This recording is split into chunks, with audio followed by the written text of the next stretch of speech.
Papa, mama, tiany ravinantinareo zany. Kory aby refusako.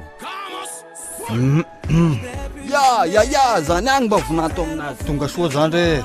Tonga soa aminay aty vinanto. Mavintsy ambo. Izy anarana izy ty. Iny anao ty nenano ka difitong fa skaranenareo godigody. Koa zany. Mandana ty amizay nareo ka vitsy ihany. Andragno anao ravinanto ka zay mihafahafa misy. Tena kifeko misy ton. Fa io filignanareo zanak'olay namboarinay io tamizay mbola natanany zaka sara karanareo misy tamizay. Fa nao efa papisogna amizao ko sisy epoka koa. Papi hoe mbola matoagna an'io. Izy koza mbola mazaka jeune misy zao tonga. Aisia yary ravinantonko any dia maharaka zany done. Amizao kosa maka de malaza ary papa shosy. Ndreko any vavako tegna de misapisapoka misy. Sy mpiady am-pifady koa anao chérie amin'ny raha zakainao zany. Ahoana raiky mandiminareo mirafozandainao tao? De ohatra sy rafozana ao tonga de miainga boyard misy ay misamy.